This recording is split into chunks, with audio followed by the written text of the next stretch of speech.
bersama rekan saya. Halo, Kintana Fatmayanti. Hari ini kita punya bintang tamu spesial nih, Kin. Wah, siapa tuh Azara? Apakah Tiara hari ini? Kayaknya sih bukan ya. Apakah Cut Siva? Atau kok Siva Haju? Wah, Kita nggak ada yang tahu ya. Daripada kita penasaran, mendingan langsung aja kita panggilin bintang tamu kita hari ini. Guys! Halo guys. Nah, jadi ini ada bintang tamu kita hari ini. Perkenalkan dulu.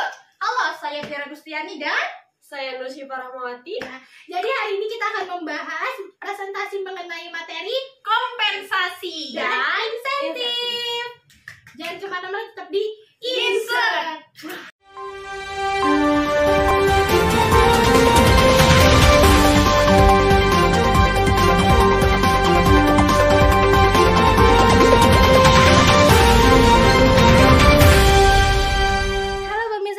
Kembali lagi dengan saya Kintana. Nah, sekarang kita sudah bersama narasumber kita nih pemirsa. Halo Siva, gimana nih kabarnya Siva? Halo, alhamdulillah baik Kintana. Nah, untuk segmen kali ini kita akan membahas materi kompensasi dan insentif nih teman-teman. Kalau dari Siva sendiri, apa sih yang Siva ketahuin dari kompensasi itu? Jadi teman-teman, kompensasi itu adalah imbalan dari organisasi atau perusahaan terhadap individu yang telah memberikan tenaga dan jasanya sebagai salah satu pembentuk motivasi dan upaya untuk menyejahterakan karyawan dengan adil dan layak, agar mereka tetap loyal dan berkontribusi secara maksimal dalam suatu organisasi ataupun perusahaan. Oke, kita lanjut ya pemirsa. Lalu manfaat dari kompensasi sendiri itu apa sih Siva? Jadi manfaat dari kompensasi itu, yang pertama itu untuk keseimbangan internal dan eksternal. Keseimbangan internal dalam kompensasi menjamin keadilan di antara karyawan, sementara keseimbangan eksternal memastikan daya saing organisasi dalam pasar kerja. Yang kedua, sebagai motivasi karyawan. Sistem kompensasi yang tepat dapat mendorong karyawan untuk bekerja lebih keras dan lebih efektif karena mereka merasa dihargai dan diinsentif. Dan yang terakhir yaitu sebagai pengelolaan kinerja. Kompensasi yang sesuai dapat meningkatkan kinerja karyawan karena mereka merasa dihargai dan termotivasi untuk mencapai hasil yang lebih baik. Gitu. Oh gitu Siva. Terus kalau jenis-jenis dari kompensasi itu apa sih Siva? Jenis-jenis kompensasi itu ada dua. Yang pertama itu kompensasi langsung, contohnya itu seperti upah atau gaji, insentif atau bonus, tunjangan jabatan. Yang kedua itu ada kompensasi tidak langsung, contohnya itu seperti tunjangan hari raya, tunjangan pensiun, tunjangan kesehatan, dan yang lainnya. Gitu teman-teman. Oke, terima kasih untuk Siva untuk materi yang udah Siva berikan. Materi selanjutnya akan saya alihkan ke rekan saya di Papalova. Halo Azara.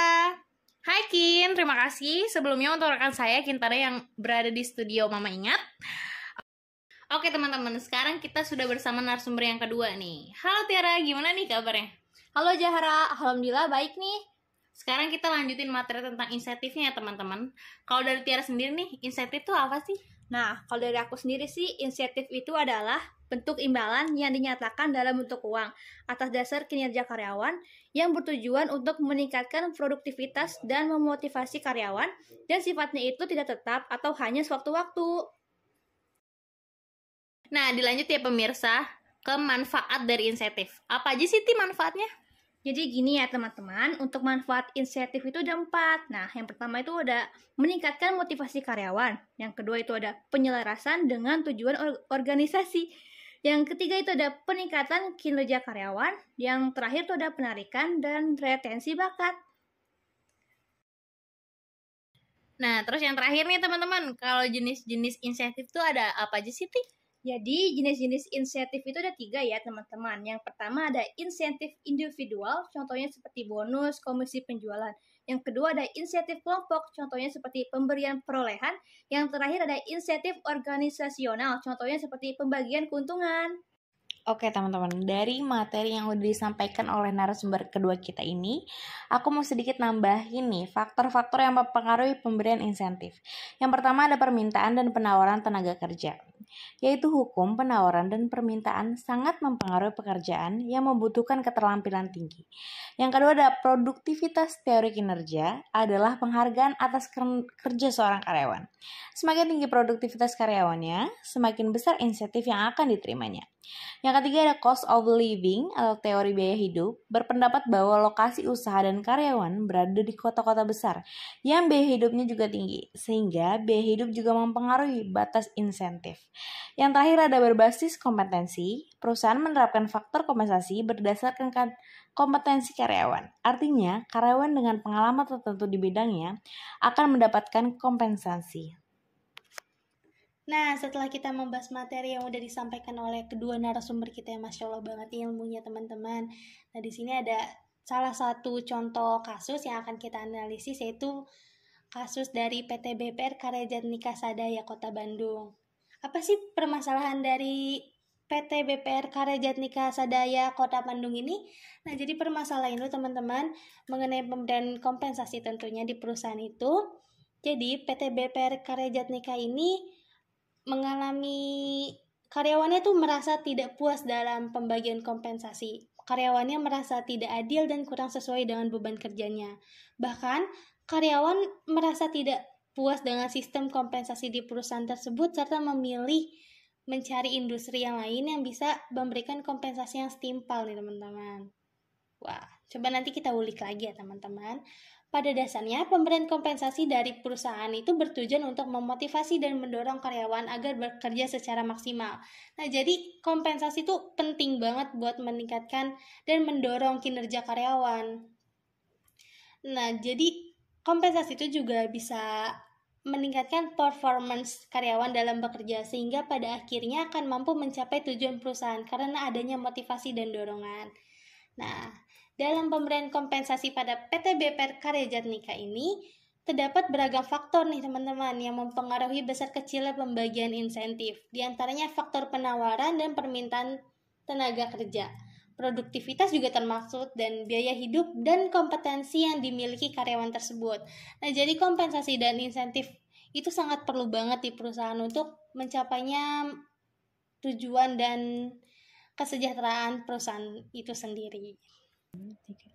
Nah, pemirsa, nggak kerasa ya kita udah berada di penghujung video nih. Saya Azhar Nurul Fatimah beserta rekan saya Kintana Fatmayanti selaku host ingin memberikan kesimpulan dari materi yang disampaikan narasumber kita pada hari ini. Yang pertama ada Nur Syifa Rahmawati yang menyampaikan tentang kompensasi.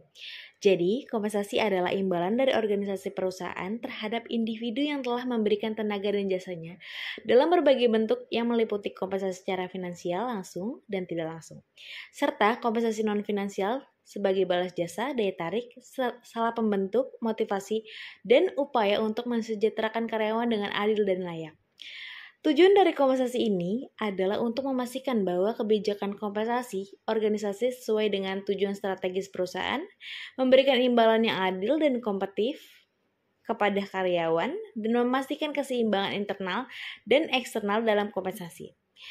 Yang selanjutnya ada narasumber kedua kita, yaitu Tiara Gustiani yang menyampaikan tentang insentif. Insentif adalah bentuk imbalan yang dinyatakan dalam bentuk uang atas dasar kinerja karyawan yang bertujuan untuk meningkatkan produktivitas dan memotivasi karyawan dan sifatnya tidak tetap atau hanya sewaktu-waktu.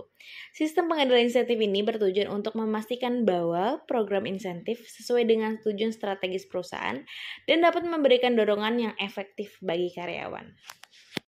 Jadi gimana nih teman-teman, udah pada paham belum nih? Udah pada ngerti belum sih tentang materi kompensasi dan insentif yang kita bahas sama dua narasumber kita? Kalau belum, atau mungkin tadi ada kendala-kendala sinyal dan kalian gak bisa nonton ulang karena gak punya kuota, kalian bisa download materinya dalam bentuk PowerPoint di description box ya. Jangan lupa pelajarin, itu materi lengkapnya. Kalau belum paham, jangan lupa download, oke? Hai, gimana nih pemirsa? Udah paham belum sama materi yang kita paparin? Kalau belum ngerti gimana teman-teman? Tonton ulang ya. Semoga materi yang kita sampaikan dapat membantu buat kalian semua.